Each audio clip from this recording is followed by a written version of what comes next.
चमोली जिले के माड़ा गांव के पास आए भीषण एवोलॉन्च के कारण निर्माण कार्य में लगे बीआरओ के 57 मजदूर फंस गए हैं और अब तक 16 मजदूरों को सुरक्षित बाहर निकाल लिया गया है, जबकि बाकी मजदूरों को निकालने के लिए आईटीबीपी, एनडीआरएफ, एसडीआरएफ और सेना की टीमें युद्ध स्तर पर राहत अभियान चला रही हैं। लेकिन खराब मौसम और भारी बर्फबारी के चलते राहत कार्यों में चुनौतियां भी आ रही हैं। एयरफोर्स से भी संपर्क किया गया है। वहीं मुख्यमंत्री पुष्कर सिंह धामी ने हादसे पर चिंता व्यक्त करते हुए कहा है कि सरकार पूरी तरह से स्थिति पर नजर बनाए हुए और मजदूरों के रेस्क्यू के लिए हर संभव प्रयास किए जा रहे हैं। उन्होंने कहा कि विभागीय अधिकारी लगातार संपर्क में हैं और रेस्क्यू ऑपरेशन की निगरानी कर रहे हैं। उन्होंने कहा कि मजदूरों की सुरक्षा हमारी प्राथमिकता है। बचाव कार्य में किसी भी तरह की देरी न हो, इसके लिए सेना, आईटीबीपी और सभी एजेंसियां मिलकर काम कर रही हैं।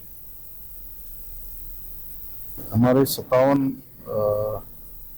श्रमिक उसमें फंसे थे और एवलांच आने से जिसमें से 16 को सुरक्षित निकाल लिया गया है।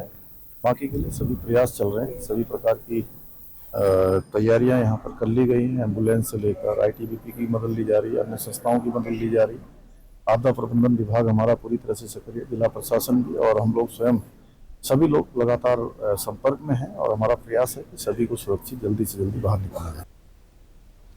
और वहीं इस घटना पर गृह मंत्री अमित शाह ने भी ट्वीट किया है। उन्होंने अपनी ट्वीट के जरिए जानकारी देते हुए कहा कि इस संदर्भ में उन्होंने मुख्यमंत्री, डीजी आईटीबीपी और डीजी एनडीआरएफ से बात की है। उन्होंने कहा कि हादसे में फंसे लोगों को सुरक्षित निकालना सबकी प्राथमिकता है। उन्होंने बताया कि स्थानीय प्रशासन बचाव कार्य में पूरी तरह से तत्परता से लगा हुआ है। वहीं उत्तराखंड पुलिस महानिदेशक दीपम सेठ ने बताया कि पुलिस और अन्य एजेंसियां मौके पर हैं और रेस्क्यू ऑपरेशन को सफल बनाने के लिए हर संभव प्रयास किया जा रहा है। उन्होंने कहा कि खराब मौसम के कारण राहत कार्य में बाधाएं आ रही हैं, लेकिन सभी संसाधनों उपयोग करके मजदूरों की सुरक्षा सुनिश्चित की जाएगी।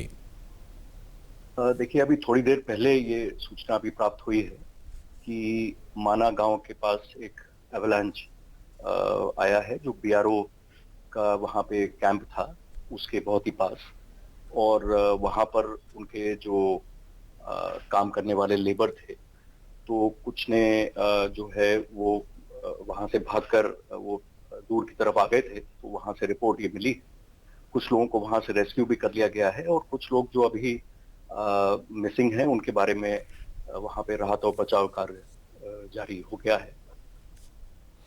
और चमोली के जिलाधिकारी संदीप तिवारी ने कहा है कि हिमस्खलन के कारण संचार सेवाएं बाधित हो गई हैं, जिससे रेस्क्यू ऑपरेशन में कुछ कठिनाइयां आ रही हैं। उन्होंने बताया कि भारतीय वायुसेना से भी मदद मांगी गई है ताकि राहत और बचाव कार्य को तेजी से पूरा किया जा सके।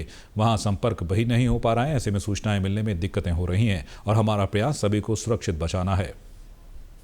माणा और माणा पास के बीच में एक अवलांच की सूचना प्राप्त हुई है, जहाँ बीआरओ एजेंसी के अराउंड 57 लेबर्स काम करते हैं बर्फ़ हटाने का, वो कैंप्ड थे वहाँ पे। और हमारी जो टीम्स हैं वो मोबिलाइज हो गई हैं, आर्मी, आईटीबीपी, एसडीआरएफ और एडमिनिस्ट्रेशन की टीम।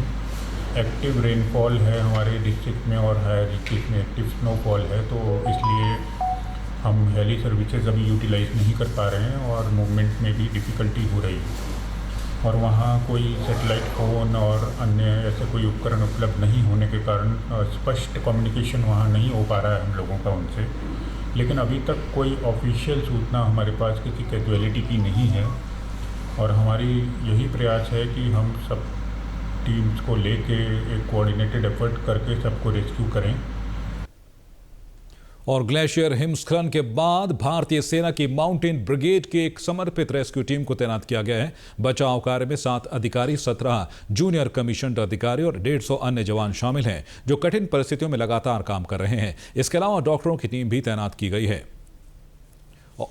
और इस खबर पर ज्यादा जानकारी के लिए बात करते हैं हमारे संवाददाता भानु प्रकाश से। भानु, जिस तरीके से एवलांच की खबर है, 57 मजदूर इस वक्त फंसे हुए हैं, एनडीआरएफ, एसडीआरएफ और सेना की टीमें लगी हुई हैं, इस वक्त क्या स्थिति बनी हुई है वहां पर?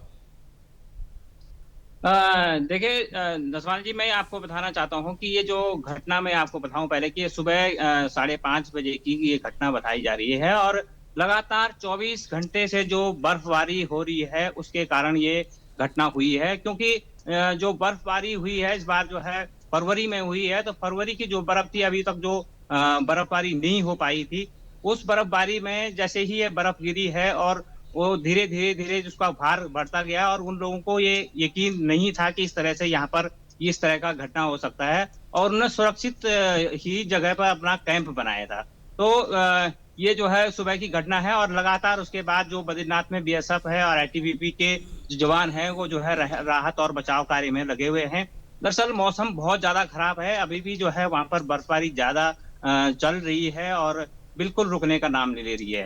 ताजा घटनाक्रम में बताऊं आपको, अभी जब हमारी जो जिलाधिकारी जी से बात हुई थी तो उन्होंने बताया है कि यहाँ से जो है टीम जो है अब रवाना हो चुकी है। जो हमारी डीएम और एसपी की जो टीम है वो जा रही है, और वो भी जो है ज्यादा दूर तक शायद अभी नहीं पहुंच पाएगी। शायद वो भी ज्यादा से ज्यादा जो है जोशीमठ तक ही पहुंच पाएगी, क्योंकि हनुमान चट्टी के बाद जो है अभी भी बर्फ बताया जा रहा है कि 8 फीट तक की बर्फ हो गई है। उसके बाद बद्रीनाथ धाम में जो है लगातार 10 फीट से ज्यादा बर्फ पड़ रही है। तो इस तरह से जो है बहुत मुश्किल जो है वहां पर रेस्क्यू का कार्य चलाने में जी, हालात बेहद मुश्किल बने हुए हैं। और इसी के साथ मौसम विभाग ने जो एडवाइजरी भी जारी की है कि आगे भी जो है भारी बर्फबारी की चेतावनी है। ऐसे में क्या ये खबर मिल रही है जिस तरीके से 16 मजदूरों को सुरक्षित बाहर निकाल लिया गया है, बाकी मजदूर वहां फंसे हुए हैं, लेकिन ये खबर मिल रही है कि जो मजदूर वहां फंसे हैं वो सुरक्षित है, सेफ है इस वक्त? जी, अभी तो ये कहना मुश्किल है कि वो मजदूर वहां पर सेफ हैं, क्योंकि इस तरह से बहुत बड़ा जो है वहां पे हिमस्खलन हुआ है, और उसके बाद भी लगातार जो बर्फबारी हो रही है उसके कारण जो है उनको बचाने में बड़ी दिक्कत हो रही है। और अधिक वहां पर जैसे जवानों की संख्या भी बहुत कम है, और राहत बचाव जो काम करने वाले लोग हैं उनकी संख्या भी कम है, तो इसलिए भी थोड़ा दिक्कतें हो रही है। लगातार मौसम खराब है, तो ये कहना अभी मुश्किल है कि उनको बचाया जा सकता है। लेकिन जो सेना के जवान हैं, जो बीएसएफ है वहां पर, और जो आईटीबीपी है, वो लगातार कोशिश कर रही है कि उनकी जान बचाई जा सके। लेकिन स्थिति लगातार जो है वहां पर जो बर्फबारी हो रही है, जिस तरह से वहां पर जो है मौसम खराब हो रहा है, उससे जो है ये कहना अभी मुश्किल है कि जान कितनी बचेगी। ये जो है अभी थोड़ी देर के बाद या जी, लगातार आपसे इस खबर पर अपडेट लेते रहेंगे। अभी इस पूरी जानकारी देने के लिए आपका बहुत बहुत शुक्रिया।